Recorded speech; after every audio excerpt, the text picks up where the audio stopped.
Tras tener que cumplir con la lamentable labor de identificar el cuerpo de su famoso hermano, después de que éste perdiera el control del antiguo avión bombardero que pilotaba como aficionado desde la ciudad de Mérida en Yucatán, con destino a la Ciudad de México, Ángel Infante también pasaría a ser el encargado de las gestiones necesarias para su velorio, el cual se realizó en primera instancia ahí en Mérida, pues era una de las ciudades favoritas de su hermano, por lo que también se acercarían a la ceremonia cientos de seguidores que querían despedirse de su ídolo, algunos sorprendidos precisamente por la presencia del hermano del difunto, pues por su notable parecido, llegaron a confundirlo con Pedro en varias ocasiones, dudando de la cruel noticia que apenas estaban asimilando. No obstante, en vista de esto, con gran dolor su hermano permitió que el ataúd de Pedro permaneciera abierto a pesar de los graves daños que había sufrido su rostro, que según muchos, llegaba a ser irreconocible. De hecho, se dice que fue Ángel el único que pudo reconocerlo de entre las víctimas del accidente, al identificar un brazalete de oro que su hermano siempre llevaba consigo.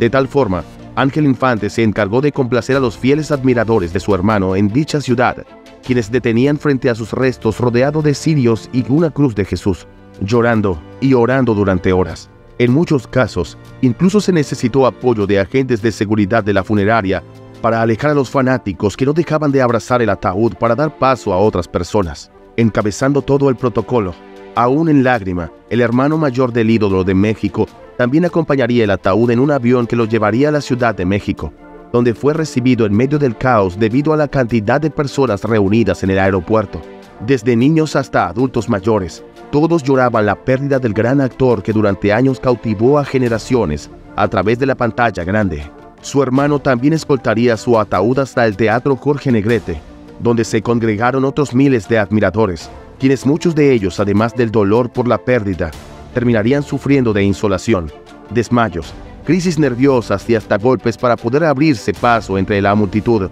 teniendo que ser hospitalizados. Entre las víctimas estuvo María Teresa Infante, también hermana del fallecido, quien sufrió un shock nervioso y su madre fue atendida por la Cruz Roja por una baja de tensión. Finalmente, entre canciones y sollozos llegarían al Panteón Jardín, pero Ángel y el resto de los hermanos del difunto necesitarían la ayuda de cuerpos de seguridad, pues la multitud eufórica corría hacia su ataúd peligrosamente.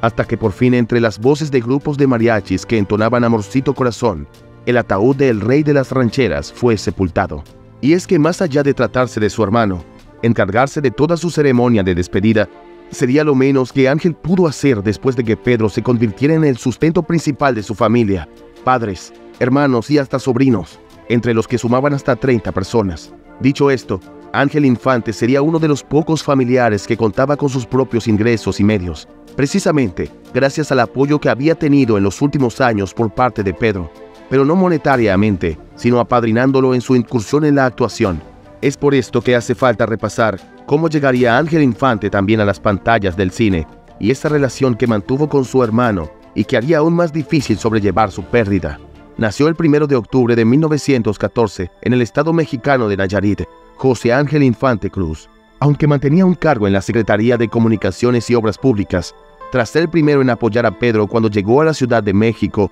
en busca de oportunidades en la industria del espectáculo. Es por esto que después de que este último consiguió el éxito y la fama, invitaría a su hermano a participar junto a él en la película Los Tres Huastecos, donde fue el doble de Pedro. Sin embargo, desde entonces el mayor de los Infante quiso hacer su propia carrera en el cine, y aunque pensó que le bastaría con pedir ayuda a su hermano, este se negaría, porque pensaba que su fama sería algo más perjudicial que una ayuda. Por tanto, la madre de ambos tuvo que interceder para que finalmente el ya admirado actor de cine accediera a apadrinar a su hermano. De tal forma, Ángel pasaría de interpretar extras a aparecer en más de 120 películas, de las que destacan títulos como ATM, A Toda Máquina, Aquí viene Martín Corona, Los Gavilanes y El Gran Premio, siendo protagonista en al menos 47 ocasiones y contando con la oportunidad de compartir pantalla junto a su hermano 30 veces, así como también con otras figuras del cine como Silvia Pinal, Fernando Soler, Luis Aguilar, Sara Montiel y Mario Moreno Cantinflas.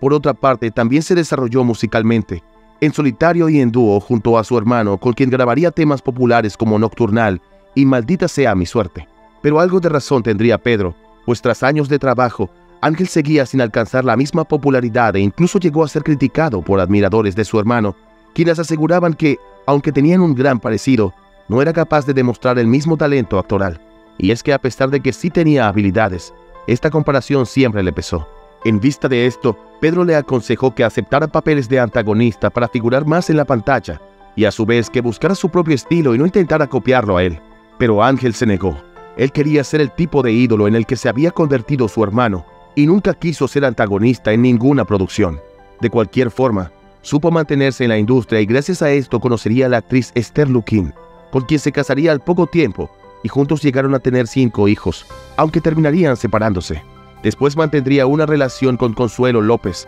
con quien tuvo 4 hijos más, entre ellos la futura actriz Sonia Infante. Ahora bien, pese a levantarse a vivir bajo la sombra de su hermano, con el que compartiría fuera de pantalla otras aficiones como sus ideales políticos, que los llevaron a mantener amistad con un joven Fidel Castro. Incluso se dice que Ángel viajaría en 8 oportunidades a Cuba para demostrar su admiración con la revolución que se vivía en aquel país y hasta le regaló armas a Castro. Dicho todo esto, tras haber perdido a su hermano en 1957, cuando éste tenía tan solo 39 años, Ángel sin duda pasaría una de las etapas más difíciles de su vida, pues al culminar con los homenajes y la sepultura de quien se había convertido en su más grande apoyo, tuvo que enfrentar también una dura decepción. Esto después de que Antonio Matuac, quien era el representante de Pedro, se aprovechara de que éste no dejó testamento y puso la mayoría de sus propiedades a su nombre, dejando sin techo a gran parte de la familia Infante, por lo que a Ángel no le quedó de otra que hacerse cargo de algunos de ellos y volver al trabajo lo más rápido posible pese a la tristeza de la pérdida de su hermano.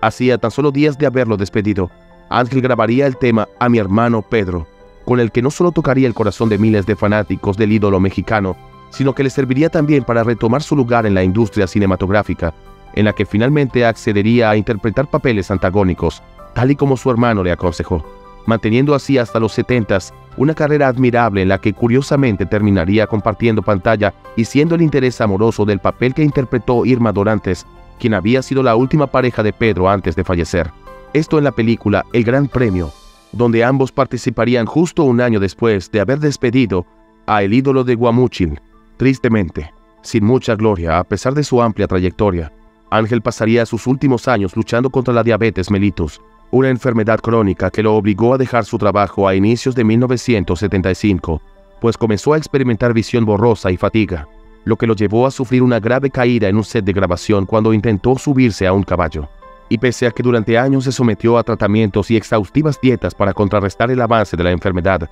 el 15 de diciembre de 1987 dio la vida a la familia, especialmente por sus hijos, quienes en privado le dieron un sentido adiós en el que recordó también a su hermano, y ese cariño que siempre existió entre ellos, y como fueron un ejemplo para su familia. Por último, el cuerpo fue cremado en el Panteón Civil de Dolores, pero a diferencia de la impresionante tumba con la que cuenta Pedro, las cenizas del mayor de los Infante quedarían en propiedad de su familia y se desconoce su paradero. Algunos aseguran que así lo quiso él, pues temía que una tumba suya fuese olvidada, así como sintió que había sido olvidada su carrera en sus últimos años de vida.